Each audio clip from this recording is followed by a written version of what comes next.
Today, we explore how the construction of the first railways reshaped the very logic of human life. We will trace the journey from early steam engines that could barely outpace a walking man to the creation of a global network that for the first time in history connected nations into a single, synchronized machine.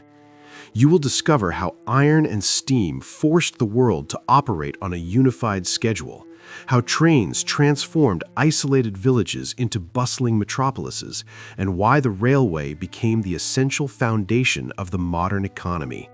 This is a steady look at how humanity learned to master both space and time through the rhythm of the rails. To understand the revolution of the railway, we must first feel the stillness of the world that came before it. Imagine the year 1790. If you stood on a hill in the English countryside, the loudest sound you might hear would be the wind in the hedgerows or the distant chime of a church bell. The horizon was a formidable boundary. For the average person, a journey of 30 miles was a major life event, requiring days of preparation. Travel was a matter of muscle and endurance. It was the world of the stagecoach, beautiful perhaps in our memory, but grueling in reality. Heavy wooden carriages creaked over deeply rutted mud roads. In winter, these roads became quagmires. In summer, they were clouds of choking dust. The pace was dictated by the exhaustion of horses. Every 10 or 15 miles, the team had to be changed at a coaching inn. Life was local, slow, and disconnected. The rhythm of existence followed the sun and the seasons, undisturbed by the concept of being on time. But while the surface of the world was quiet, a new pulse was beating underground. In the coal mines of Northumberland, Durham, and South Wales, a problem needed solving.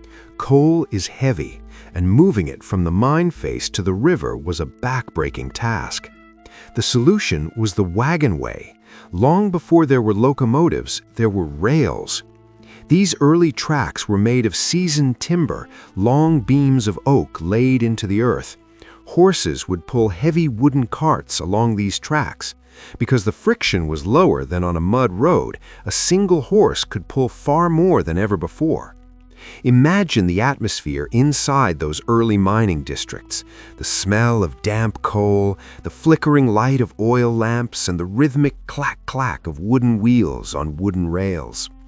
Over time, engineers realized that wood rotted and splintered. They began to nail thin strips of iron onto the wood, and eventually they cast the rails entirely out of iron. The sound changed. It became sharper, a resonance that echoed through the valleys. These quiet industrial veins were the secret blueprint for the modern world. They were the silent tracks waiting for a heart that could beat without tiring. The heart that the tracks needed was steam.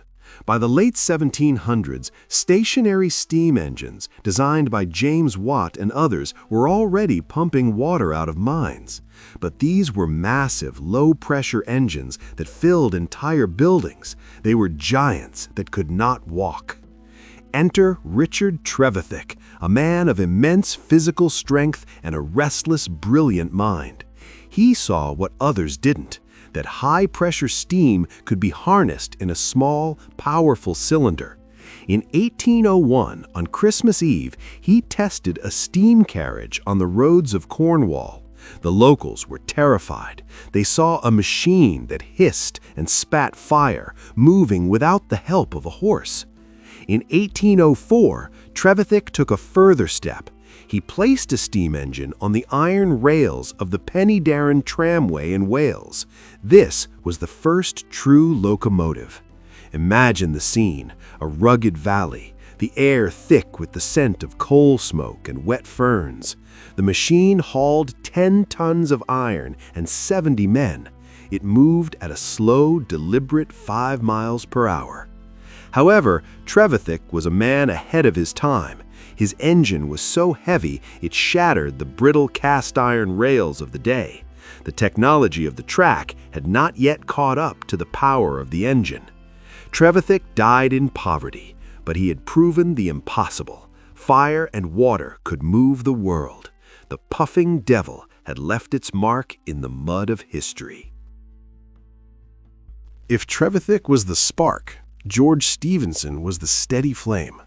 Stephenson was a man who grew up in the coal sheds, a self-taught engineer who learned to read and write at the age of 18 just so he could study the manuals of the engines he operated. Stephenson understood that a railway was a system. It wasn't just about the engine, it was about the harmony between the locomotive and the track. He pioneered the use of malleable iron rails, which were less likely to snap under weight. In 1825, he opened the Stockton and Darlington Railway. Picture that September morning. Thousands of people lined the tracks, many of them convinced the boiler would explode. Stephenson was at the controls of locomotion number 1. As the steam pressure built, the whistle gave its first piercing cry, a sound that would soon become the anthem of the century. The train moved. It carried coal and, for the first time, people in open wagons. A man on horseback rode ahead of the train, waving a flag to clear the way. But as the train gained momentum, it surpassed the horse. It was a moment of profound realization. Humanity had created something faster than nature. The true birth of the modern era occurred in 1829 at a place called Rainhill. A new railway was being built between the industrial powerhouse of Manchester and the port of Liverpool. The directors were undecided on how to power it.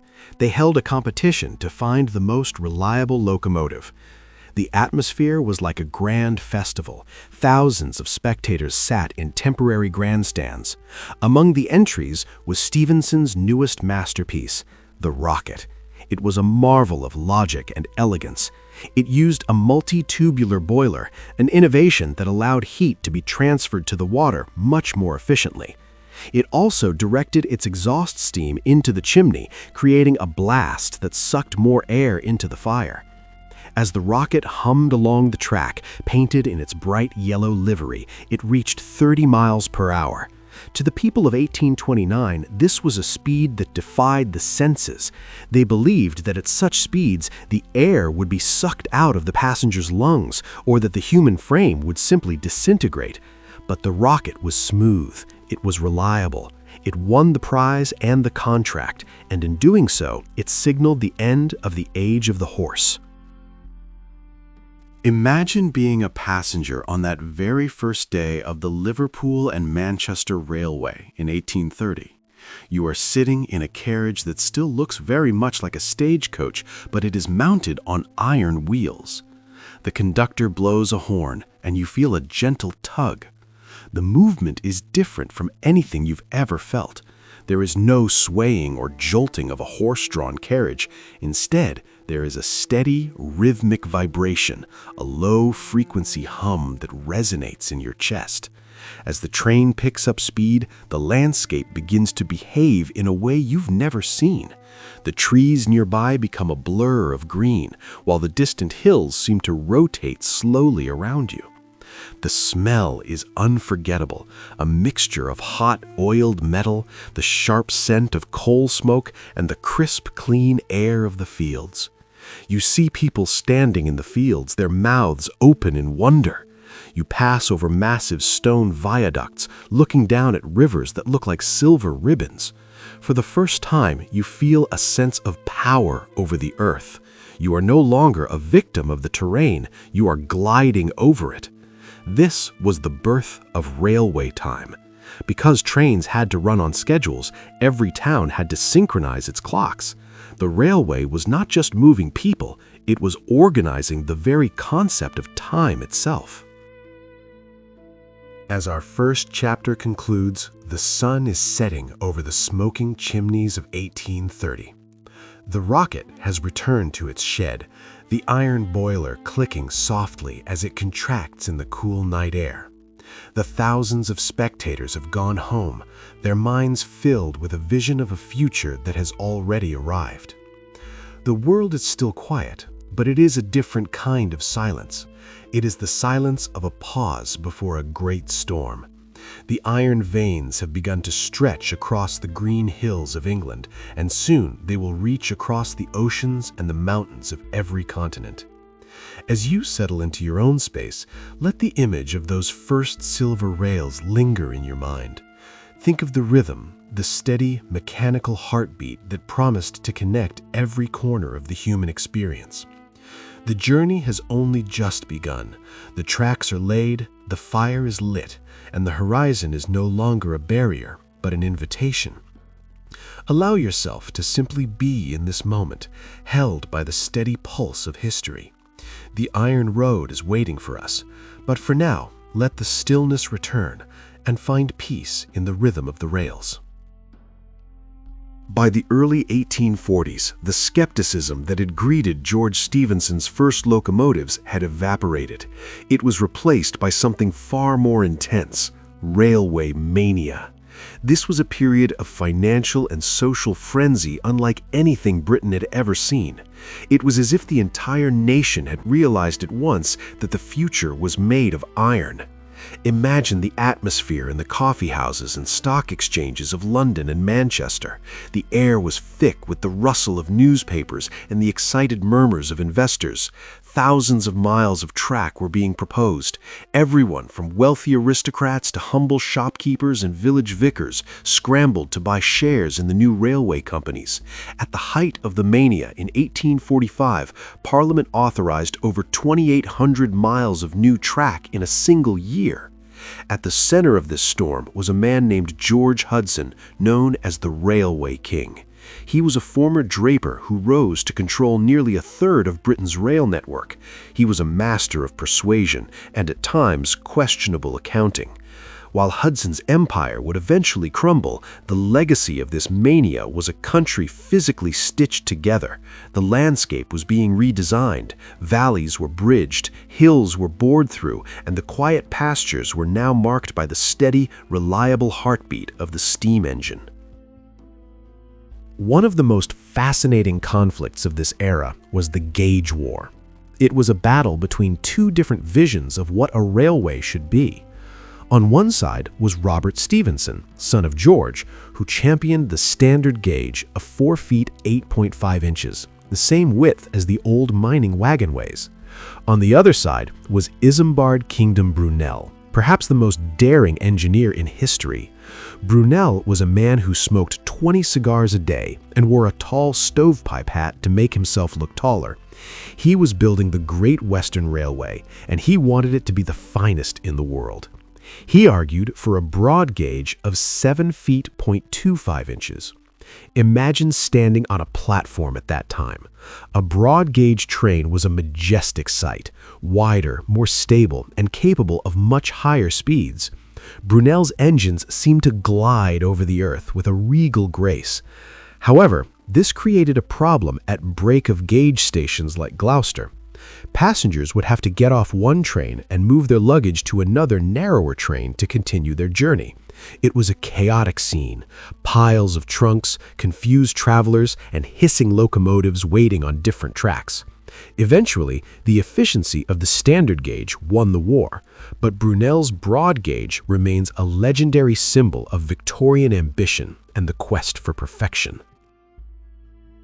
As the tracks spread, they required a new kind of architecture. These were the great stations, the gateways to the new world. Think of the Grand Euston Arch or the soaring glass roof of Paddington Station. These buildings were designed to be cathedrals of steam. When you stepped into a station like Paddington in the 1850s, you were entering a space of light and shadow. The roof was a marvel of iron and glass, allowing golden shafts of light to cut through the swirling white steam of the waiting locomotives. The sound was a complex symphony: the rhythmic hiss of safety valves, the heavy clank of iron wheels on the stone floor, and the echoing shouts of porters. There was a new sense of order here. For the first time, humanity had to live by a precise schedule. Before the railways, every town kept its own local time based on the sun. When it was noon in London, it might be 12:15 in Bristol. This was impossible for a railway timetable. Thus, railway time was born. The railways forced the entire country to synchronize their watches to Greenwich Mean Time. The Iron Road was not just changing where people went, it was changing how they perceived time itself. In the early days, rail travel was a luxury for the rich, who sat in padded, silk-lined carriages. The working class traveled in open wagons, often standing up, exposed to the rain and the soot from the engine. But in 1844, a man named William Gladstone, then president of the Board of Trade, changed everything with the Railway Regulation Act. This law mandated that every railway company must run at least one train a day that stopped at every station, traveled at no less than 12 miles per hour, and cost only 1 penny per mile. These became known as parliamentary trains. Imagine the impact on a small village. Suddenly, a worker could afford to travel to the city for work, or a family could see the ocean for the first time. The excursion train was born. Thomas Cook, a name still known today, organized the first mass excursion in 1841. He took 500 people on a 12-mile trip for a temperance meeting. By the end of the 1850s, millions were taking the train to the seaside. Picture the scene. Thousands of people in their Sunday best, carrying picnic baskets, stepping onto a train for a day of wonder at the coast. The railway was the great democratizer, opening the world to everyone. To keep the tracks level, engineers had to defy nature. This led to miracles of stone and iron. Consider the Box Tunnel in Wiltshire, merely 2 miles long, cut through solid oolite limestone. When it was built, many people were terrified of entering it, fearing the air pressure would be fatal. Brunel, ever the showman, reportedly designed the tunnel so that on his birthday, the rising sun would shine all the way through it. Think of the Maidenhead Railway Bridge over the Thames. It featured the flattest brick arches ever built. Critics swore it would collapse as soon as the wooden supports were removed. Brunel secretly left the supports slightly loose to prove the bricks were doing the work. The bridge still stands today, carrying high-speed trains. Then there were the viaducts, soaring structures that allowed the iron horse to walk across deep valleys. Imagine being a passenger on a train crossing the Royal Border Bridge at Berwick-upon-Tweed. You are hundreds of feet in the air, looking down at the river below. The sound of the train changes. The solid thud of the earth is replaced by a hollow, resonant ringing as you cross the stone arches. It was a feeling of triumph, a sense that human ingenuity could overcome any obstacle the landscape provided. As the 1850s drew to a close, the Great Iron Web was no longer a dream. It was the foundation of modern life.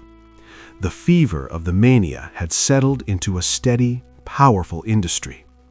The tracks had reached the furthest corners of Britain and were now spreading rapidly across France, Germany, and the rest of Europe. The world had become smaller. A letter that once took a week to travel now arrived in a day.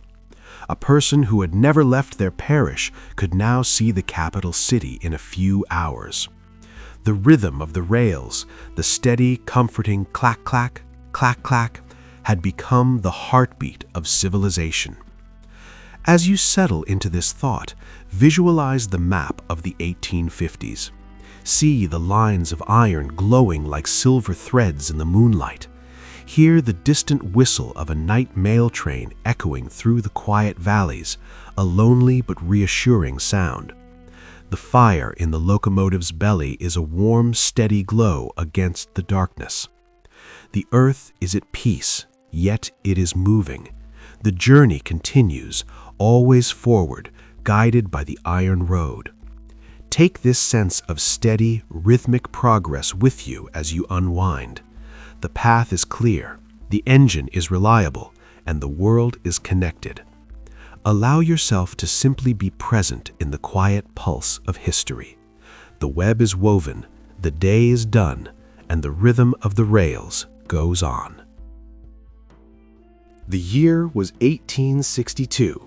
While the United States was locked in the devastating struggle of the Civil War, President Abraham Lincoln looked toward the horizon, far beyond the smoke of the battlefields.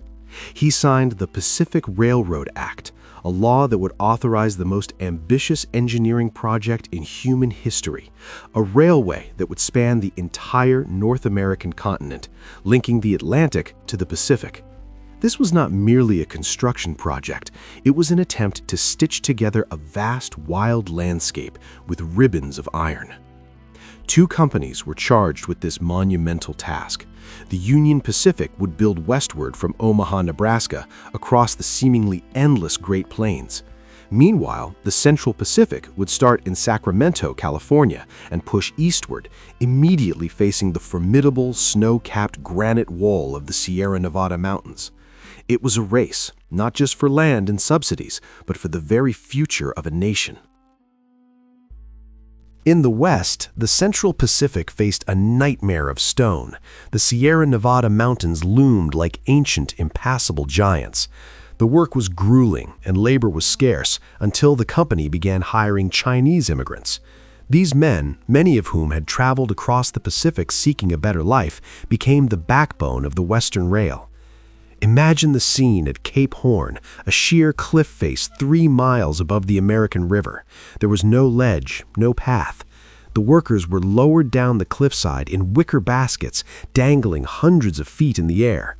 With rhythmic precision, they drilled holes into the solid granite, packed them with black powder or the terrifyingly unstable new invention, nitroglycerin, lit the fuses, and signaled frantically to be pulled up before the explosion.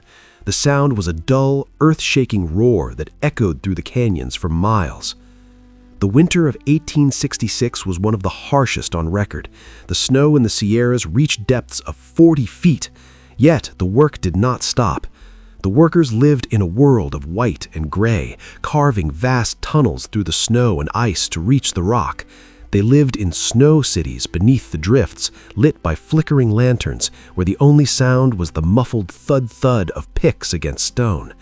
It was a slow, agonizing crawl, sometimes gaining only inches of progress a day through the summit tunnel, but they never wavered.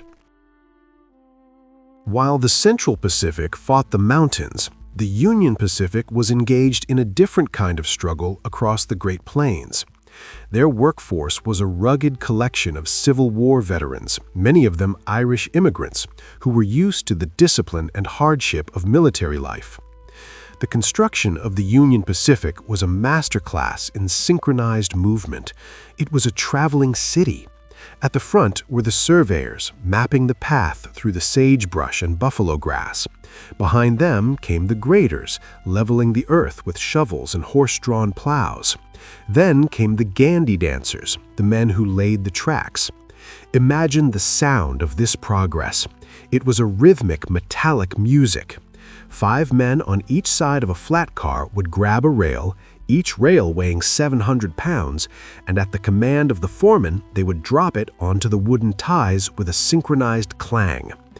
Down, move, down, move. Immediately, the gaugers would check the width, and the spikers would step forward. With heavy sledgehammers, they would drive the iron spikes into the wood. 3 hits per spike. Clink, clink, clink. This rhythm repeated thousands of times a day, stretching across the flat, dusty horizon of Nebraska and Wyoming. At night, the workers retreated to hell-on-wheels towns, mobile settlements of tents and shacks that moved with the railhead, filled with the smell of cheap whiskey, wood smoke, and the weary sighs of exhausted men. To travel across the plains in the 1860s was to witness a world in transition. The workers saw herds of buffalo that stretched as far as the eye could see, a moving sea of dark fur that could stop a train for hours. The air was dry and tasted of dust and scorched grass. During the day, the sun was a relentless weight. At night, the temperature plummeted and the sky turned into a vast cathedral of stars, undisturbed by the lights of civilization. The engineering challenges were constant. In the absence of trees on the plains, timber for ties had to be hauled from hundreds of miles away. Water for the steam engines had to be found in a parched landscape. Every mile of track required 40 carloads of supplies, rails, spikes, ties, and food for thousands of men and horses. The logistics were as impressive as the construction itself. The race to the finish. As 1869 approached, the two lines began to draw closer in the high desert of Utah. The competition between the two companies reached a fever pitch. The government paid by the mile, so both crews worked at a frantic pace, sometimes even grading parallel lines past each other in their greed for subsidies. One of the most legendary feats occurred on April 28, 1869. The Central Pacific crew, challenged by the Union Pacific, laid 10 miles and 58 feet of track in a single day. It was an almost superhuman display of endurance. 8 Irishmen, supported by an army of Chinese workers, handled over 2 million pounds of iron. By the end of the day, their hands were raw and their bodies broken, but they had set a record that would never be challenged.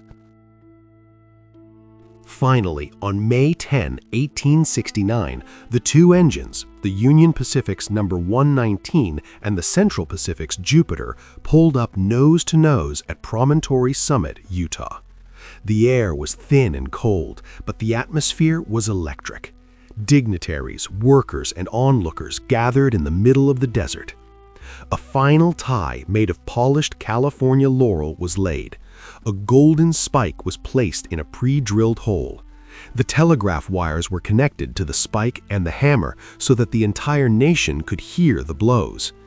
Imagine the silence across America as people gathered around telegraph offices in New York, Chicago, and San Francisco. The operator tapped out 3 words: "Done." As the hammer struck the spike, the signal flashed instantly across the continent. Bells rang out in Independence Hall in Philadelphia. Cannons were fired in New York Harbor. The 2 locomotives moved forward until their pilots touched, and the engineers broke bottles of champagne over the iron boilers. The continent had been conquered. A journey that once took 6 months by wagon could now be completed in just 6 days. The completion of the Transcontinental Railroad changed the very DNA of the West. The isolated frontier vanished, replaced by a network of towns and industries. The iron horse brought with it the mail, the news, and millions of settlers.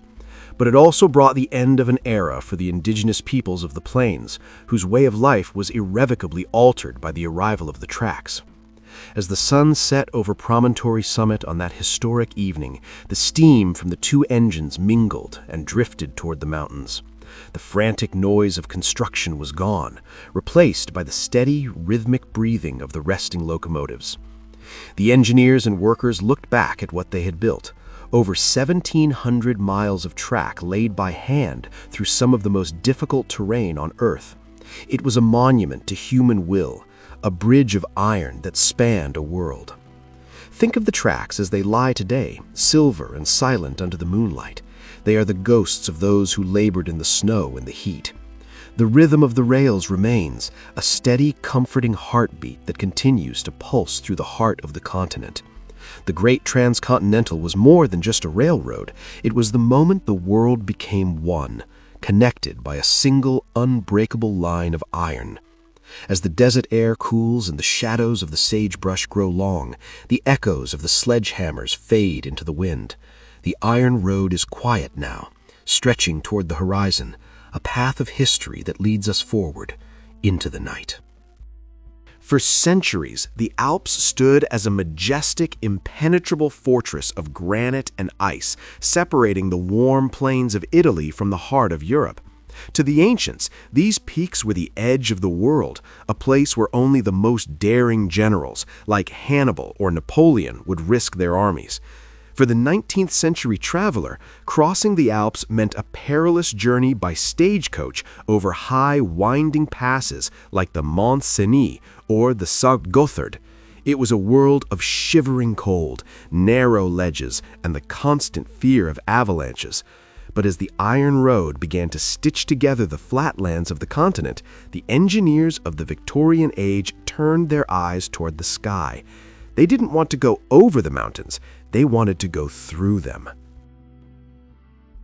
The story of the Great Alpine Tunnels begins in 1857 with the Frejus Rail Tunnel, often called the Mont Cenis Tunnel. At the time, the idea of boring nearly 8 miles through the base of a mountain was considered by many to be madness. There was no way to provide oxygen to workers so deep underground, and traditional hand drilling would have taken 50 years to complete. The mountain was a solid mass of quartz and anthracite, a material so hard it blunted iron tools in minutes. The hero of this first great conquest was Germano Sommier, a brilliant Italian engineer who realized that human muscle alone would never defeat the Alps. He invented a revolutionary pneumatic drill powered by compressed air. Imagine the interior of that tunnel in the 1860s. It was a world of absolute oppressive darkness, lit only by the flickering, smoky orange glow of oil lamps. The air was thick with the scent of wet stone, gunpowder, and the sweat of thousands of men. When the pneumatic drills were finally introduced, the sound was unlike anything heard on Earth, a relentless, rapid-fire hammering that echoed through the stone like a mechanical heartbeat. Rat-tat-tat-tat-tat. It was the sound of the industrial age biting into the ancient crust of the world. Water, piped in from mountain streams, was used to power the compressors. Despite the noise and the danger, the work continued day and night. When the two sides finally met in December 1870, the error in alignment was less than half a meter. For the first time in history, a train could travel from Paris to Turin without ever seeing the mountain peaks above. The barrier was broken. If the Mont Cenis Tunnel was a feat of ingenuity, the St. Gotthard Tunnel, begun in 1872, was a testament to the sheer, brutal endurance of the human spirit. Connecting Switzerland to Italy, this tunnel was to be 9 miles long, and it would push Victorian technology to its absolute breaking point. The man in charge was Louis Favre, a daring contractor who had promised to finish the tunnel in 8 years. But the St. Gotthard was a vengeful mountain. As the workers dug deeper, they encountered great stress zones, areas where the rock was so unstable it would expand and crush the heavy timber supports as if they were toothpicks. Even more terrifying was the heat. Deep inside the mountain, the temperature rose to a stifling 100 degrees Fahrenheit, 38 degrees Celsius, with nearly 100% humidity. Imagine the life of a miner in the St. Gotthard. You would work an 8-hour shift in a subterranean furnace, stripped to the waist, blinded by dust and steam. The air was foul, polluted by the breath of men and the excrement of the horses used to haul the debris. Thousands of men fell ill with tunnel disease, a debilitating anemia caused by hookworm that thrived in the damp, warm mud. Louis Favre himself did not live to see his masterpiece. In July 1879, during a routine inspection deep inside the tunnel, he suffered a fatal heart attack. He died in the darkness of the mountain he had spent 7 years trying to tame. When the breakthrough finally occurred a few months later, the workers passed a tin can through the small hole to the other side. Inside was a portrait of Louis Favre. They wanted him to be the first to cross the mountain. When the tunnel opened in 1882, it was the longest in the world, a hollowed-out vein of iron that allowed the commerce of Europe to flow like blood through a heart of stone. By the end of the century, engineering had advanced even further, leading to the construction of the Simplon Tunnel between Switzerland and Italy. Begun in 1898, this tunnel remains one of the most remarkable achievements in history. At its deepest point, the Simplon lies more than 7,000 feet below the mountain's summit. The challenge here was not just the rock, but the water. Deep within the mountain, the miners struck massive underground springs of boiling hot water. Imagine the terror of working in a dark tunnel when suddenly a wall of water at 115 degrees Fahrenheit or 46 degrees Celsius bursts through the rock face. The tunnel became a scalding river. To survive, the engineers had to create a secondary tunnel to pump in cold air and spray cold water to lower the temperature so the men could breathe. The Simplon was a project of twin tunnels, a design that allowed for better ventilation and safety.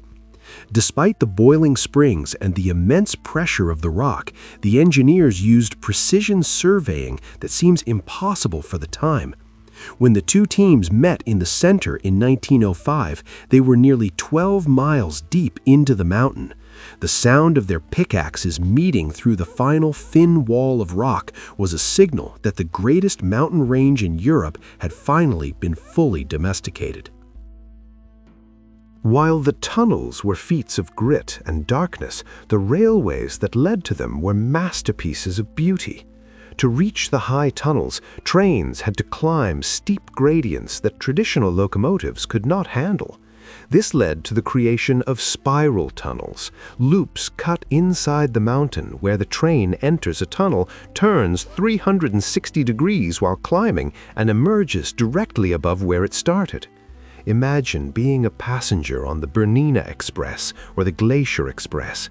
You are sitting in a comfortable carriage with wide windows. As the train climbs, the air becomes crisp and thin.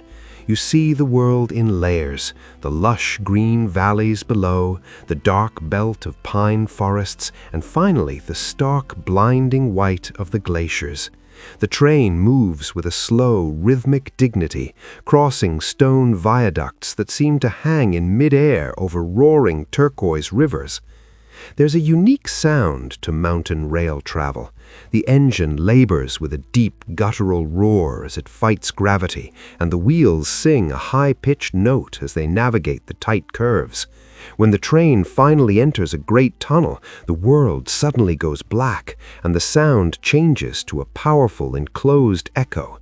You're inside the mountain, protected by millions of tons of granite, moving through a passage carved by the sweat and lives of thousands of men. Then, minutes later, you emerge into the blinding sunlight of a different country, a different climate. It is a moment of pure engineering magic. The conquest of the Alps was not without a heavy price. Thousands of workers, mostly from Italy and Eastern Europe, lost their lives to accidents, explosions, and disease. They were the soldiers of the rail, buried in small cemeteries in mountain villages like Aiarolo and Gushinin. Their sacrifice changed the map of Europe. Before the tunnels, the Alps were a cultural and economic wall. Afterward, they became a bridge. The railways brought the first wave of modern tourism. Grand hotels were built at the edges of the tunnels, with names like the Victoria or the Grand Alpine. People from London and Paris would travel in luxury to see the peaks that were once considered terrifying. The mountains were transformed from monsters into monuments. As we conclude this chapter of the Iron Road, imagine the Alps tonight. The great peaks of the Eiger, the Matterhorn, and the Mont Blanc are silent, their glaciers glowing under the pale light of the moon. The wind whistles through the high passes, just as it did in the time of Hannibal. But deep beneath that ice and rock, the iron heartbeat continues. A heavy freight train, loaded with goods from the ports of the north, is gliding through the St. Gothard Base Tunnel, the modern successor to the Victorian Miracle. The lights of the train flicker against the damp walls of the tunnel, a tiny spark of human life in the heart of the ancient stone. The mountains have not changed, but we have. We found a way to bridge the impossible, to find a path through the dark, and to turn a barrier into a journey. The rhythm of the rails remains steady, a comforting pulse that tells us that no matter how high the peak or how hard the stone, there is always a way forward. By the 1880s, the railway had moved beyond its rugged, soot-covered beginnings. The era of the navvy and the desperate struggle against mountain granite had transitioned into a time of unprecedented sophistication. The Iron Road was no longer just a way to get from one place to another, it had become a destination in itself. This was the birth of the Golden Age of travel, a period from the late 19th century until the outbreak of the Second World War, when the train was the undisputed king of the earth, a rolling palace that brought the luxury of a grand hotel to the changing landscapes of the continents. The architect of this new era was a young Belgian engineer named Georges Nagelmakers. During a trip to the United States in the late 1860s, he had observed the palace cars of George Pullman. He saw how Americans were traveling across their vast plains in comfort with sleeping berths and ornate dining cars. But Nagelmakers had a grander vision. He didn't just want luxury, he wanted a train that could cross the patchwork of European borders without stopping for customs or changing carriages. He dreamed of a grand express that would link the West to the East. In 1883, his dream materialized as the Orient Express. On its maiden journey from Paris to Constantinople, the train was a marvel of Victorian engineering and Belle Epoque style. The carriages were not the dark, rattling boxes of the past. They were constructed of polished teak wood, shimmering with brass fittings and lit by the soft, warm glow of gas lamps. Imagine the scene at the Gare de l'Est in Paris. The locomotive is a gleaming black beast, hissing white steam that curls around the feet of men in top hats and women in silk gowns. As you step onto the train, the smell of coal smoke is replaced by the scent of expensive leather, cigar smoke, and lilies. This was the Compagnie Internationale des Wagons-Lits, the most prestigious name in travel. The train was a sanctuary of civilization, moving through a world that was still often wild and untamed. To travel on the Orient Express was to enter a mobile stage play. In the dining car, the heart of the train, the tables were set with heavy silver cutlery, fine bone china, and crystal glasses that chimed softly with every vibration of the rails. The menu was a masterpiece of French cuisine: oysters from Brittany, venison from the Black Forest, and champagne chilled in silver buckets. The sound of the Golden Age was different from the early days of steam. The tracks were better maintained, and the heavy plush carpets of the carriages muffled the roar of the engine. What remained was a steady, soothing click-clack, a rhythm so reliable that it became the background music for diplomacy, romance, and intrigue. It was here, in the blue and gold carriages, that kings met with spies, and novelists like Agatha Christie found the inspiration for their most famous mysteries. The train was a sovereign territory, a place where the borders of Europe seemed to blur under the influence of fine wine and the hypnotic motion of the wheels. While Nagelmakers was conquering the continent with luxury, Britain was focused on a different kind of glory: speed and prestige. In 1923, the London and North Eastern Railway, or LNER, introduced a locomotive that would become a global icon, the Flying Scotsman. The Scotsman offered a non-stop service from London to Edinburgh, a distance of 392 miles. This required a feat of engineering known as the corridor tender, which allowed a fresh crew to crawl through a narrow tunnel from the carriages to the engine while the train was moving at full speed. Imagine standing on the platform at King's Cross Station. The Scotsman is painted in a vibrant apple green, its brass nameplate gleaming. Inside, the luxury rivaled anything on the continent. The train featured a hair salon, a cocktail bar, and even a cinema car. But the true thrill was the sensation of speed. In 1934, the Flying Scotsman became the first steam locomotive to be officially clocked at 100 miles per hour. To the passengers inside, the Scottish Highlands passed by in a breathtaking gallery of purple heather and gray stone. The sound was a powerful, rhythmic drum beat. The engine's 4-beat exhaust created a continuous surging roar that told everyone within miles that the pride of Britain was passing through. The Scotsman was more than a machine. It was a symbol of an empire at the height of its technical prowess, moving with a grace and power that seemed unstoppable. Across the Atlantic, the Golden Age took on a different aesthetic. If the Orient Express was Belle Epoque, the 20th Century Limited was the peak of Art Deco. Running between New York and Chicago, it was known as the greatest train in the world. The experience began before you even boarded. A crimson carpet, the original red carpet, was rolled out on the platform at Grand Central Terminal. The locomotives, designed by industrial stylist Henry Dreyfuss, were streamlined silver bullets with a vertical shroud that made them look like something from a futuristic dream. Inside, the train was a temple of modernism. The walls were lined with exotic woods like bird's eye maple and zebra wood. The lighting was indirect and soft, casting a glow over the sleek chrome furniture. This was the favorite train of the Hollywood elite and the titans of Wall Street.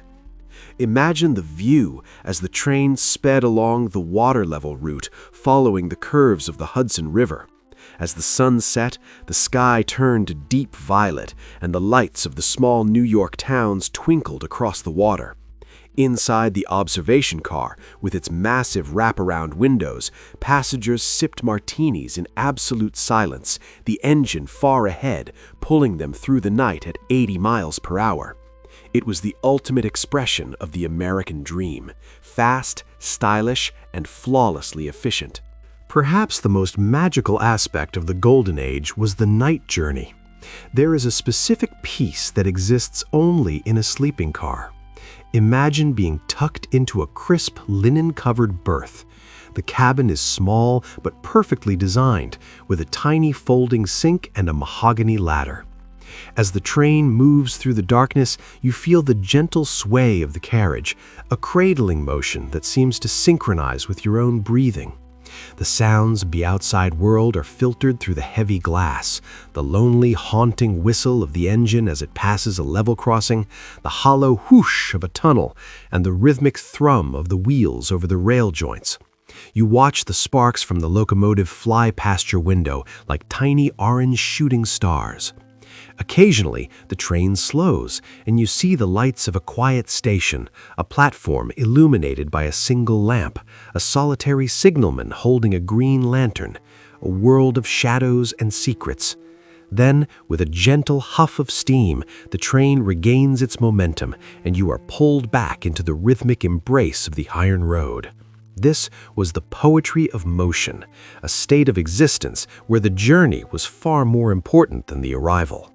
The Golden Age began to fade as the 1930s drew to a close.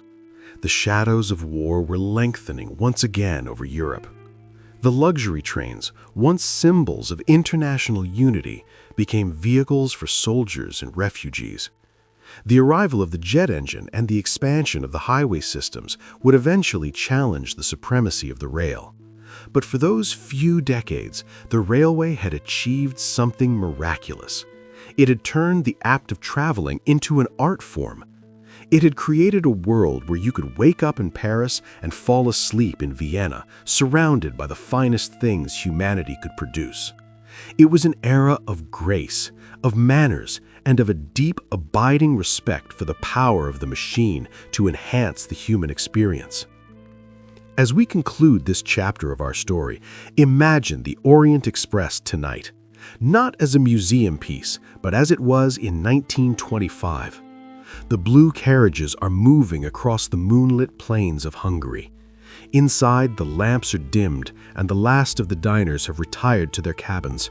The only sound is the steady, comforting heartbeat of the rails. The locomotive is a dark silhouette against the stars, its firebox glowing with a warm amber light. It is a ghost of a more elegant time, a reminder that we once traveled with a sense of wonder and a desire for beauty. The iron road is still there, stretching toward the dawn, carrying the memories of 1,000 journeys and 1,000,000 whispered conversations. The rhythm is steady, the path is secure. The golden age lives on in the whistle that echoes through the night and the silver rails that shimmer under the moon. We are moving forward, but for a moment we can stay here in the luxury of the past, as the world slides by in a dream of steam and silk. As the world emerged from the long shadows of the mid-20th century, the Iron Road faced its greatest challenge. The era that had begun with George Stephenson's rocket and reached its zenith in the velvet-lined carriages of the Orient Express was suddenly confronted by the roar of the jet engine and the endless gray ribbons of the new interstate highways. For a moment, it seemed as if the rhythmic clack-clack of the rails was destined to become a ghost, a nostalgic echo in a world that wanted to fly higher and drive faster. But the railway is a resilient creature.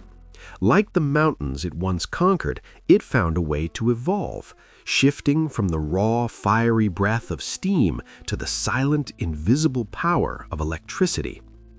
In the late 1940s and 1950s, the world witnessed the Indian summer of steam. These were the largest, most powerful locomotives ever built, the absolute pinnacle of 2 centuries of engineering. In the United States, the Union Pacific Big Boy became a legend of the rails. Imagine standing on a high ridge in Wyoming as a Big Boy approaches. It is a massive, articulated machine, over 130 feet long, weighing more than 1,000,000 pounds. The sound is not a mere whistle, it is a primal, earth-shaking roar that vibrates in your marrow. As it hauls thousands of tons of freight across the Continental Divide, the smoke from its chimney reaches towards the clouds like a dark, towering monument to human ambition. In Britain, the LNER Mallard stood as the elegant counterpart to American Brawn. In 1938, this streamlined garter blue locomotive set a world speed record for steam that still stands today, 126 miles per hour. Watching the Mallard move was like watching a bird in flight. Its sleek aerodynamic curves allowed it to slice through the air with a grace that hid the frantic mechanical violence of the pistons within. But even as these giants reached their peak, the end was near. The steam engine, with its need for constant coal, water, and intensive maintenance, was becoming a beautiful relic of a slower age. The 1950s marked the Great Transition. One by one, the old steam sheds fell silent. The soot-stained brick walls, once filled with the hissing of boilers and the smell of sulfur, were cleaned and repurposed. In their place came the diesel-electric locomotives. The sensory experience of the railway changed. The rhythmic, chuffing heartbeat of steam was replaced by a low, steady thrum, a deep, resonant hum that spoke of efficiency rather than fire. The new engines were cleaner and faster, but for many, the soul of the railway had gone quiet. However, this transition was necessary for survival. In Europe, where coal was scarce and cities were close together, electricity became the new lifeblood of the rails. Imagine a night in the 1960s, standing on a bridge over the tracks in the French countryside. You see a flash of blue-white light as the pantograph of an electric locomotive brushes against the overhead wires, sending a shower of tiny sparks into the dark sky. There is a sudden whoosh of displaced air, a blur of lit windows, and then silence. The train is no longer a beast of fire. It has become a creature of the lightning, moving with a clinical, effortless speed. The true rebirth of the railway occurred in the East. In 1964, as the eyes of the world turned toward Tokyo for the Olympic Games, Japan unveiled the Shinkansen, the bullet train. It was a moment of profound symbolism. A nation that had been rebuilt from the ashes of war was now leading the world into the future. The first Shinkansen, the Zero series, looked unlike any train before it. With its rounded, aerodynamic nose and white and blue livery, it resembled a rocket ship. It traveled at speeds of 130 miles per hour, connecting Tokyo and Osaka in a fraction of the time it took by car. This was the birth of high-speed rail. The engineering was a masterclass in precision. To handle such speeds, the tracks had to be perfectly straight, requiring vast new viaducts and tunnels that bypassed the old, winding coastal routes.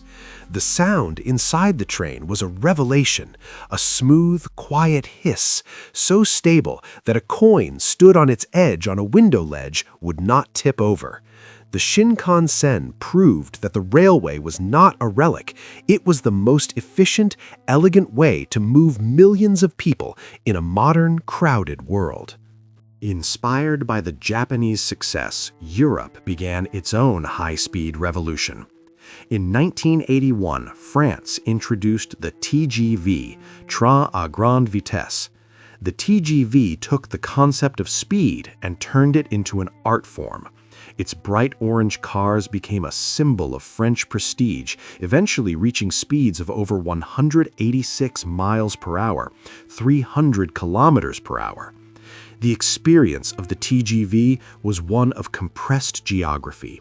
You could have breakfast in Paris, watching the sun rise over the Seine, and be in Lyon for lunch, the landscape of central France blurring into a series of impressionistic streaks of green and gold. The engineering of the TGV's nose was inspired by the kingfisher bird, designed to slice through the air and emerge from tunnels without the loud sonic boom caused by air pressure. Then came the ultimate bridge, the Channel Tunnel. In 1994, the dream that had existed since the time of Napoleon finally became a reality. A tunnel 31 miles long was bored through the chalk beneath the English Channel, linking London to Paris and Brussels. Imagine the sensation of being on the Eurostar.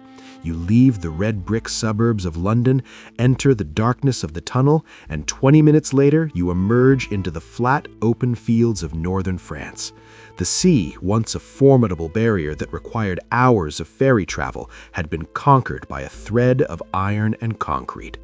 As we look at the railways of the 21st century, we see a world that has come full circle. In an age of environmental awareness, the train has emerged as the hero of the planet. It is the most sustainable way to travel, a vision of green mobility that the Victorian engineers could never have imagined. But why does the railway continue to hold such a grip on our imagination? It is because the train offers something that no other form of travel can, a connection to the landscape. When you fly, you are suspended in a void, disconnected from the earth. When you drive, your attention is gripped by the road.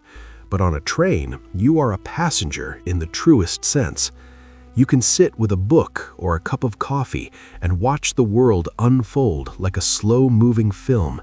You see the back gardens of houses, the hidden corners of industrial yards, the sudden opening of a vast mountain valley, and the quiet, mist-covered rivers at dawn. The rhythm of the rails, that steady internal pulse, acts as a metronome for our thoughts. It is a space for reflection, for dreaming, and for witnessing the slow, beautiful transition of one place into another. Even as high-speed lines crisscross the continents, the old ways are not forgotten. Across the Western world, from the rugged hills of Wales to the vast plains of Australia, heritage railways keep the spirit of steam alive. These are the living museums, where volunteers spend their weekends polishing brass and shoveling coal, ensuring that the next generation can still hear the whistle and smell the sweet, heavy scent of hot oil and steam. There is a deep comfort in these heritage lines. They remind us of a time when the world was built by hand, when every bolt and rivet was a testament to human labor. When you ride a steam train through a forest today, you are touching history. You are hearing the same sounds that a traveler in 1850 would have heard. It is a bridge across time, a reminder of our shared journey. Our story of the Iron Road concludes here, but the journey itself never truly ends. As you relax into the stillness of the present moment, imagine the global network of rails as it exists tonight. In the high, thin air of the Andes, a freight train is slowly climbing a winding pass. In the neon-lit heart of Tokyo, a sleek Shinkansen is gliding silently toward its destination. On the vast, flat Nullarbor Plain of Australia, the Indian Pacific is cutting a straight line through the red earth under a canopy of 1 billion stars. And in a quiet valley in Europe, a local train is stopping at a small station, its doors hissing open to let a single passenger out into the cool night air. The rails are still there, shimmering like silver threads in the moonlight. They are the scars of our progress and the veins of our civilization. They tell the story of how we overcame our isolation, how we conquered the mountains, and how we learned to measure our lives by the rhythm of the wheel. The fire is low in the grate, the steam has faded into the mist, and the world is moving forward with a quiet, electric grace. The path is laid, the signal is green, and the rhythm of the rails continues. A steady, comforting heartbeat that will carry us into tomorrow. The journey is long, the road is iron, and the horizon is always an invitation. For now, simply listen to the distant, fading echo of the whistle and find peace in the steady, unchanging pulse of the tracks. The line is clear. The journey is complete.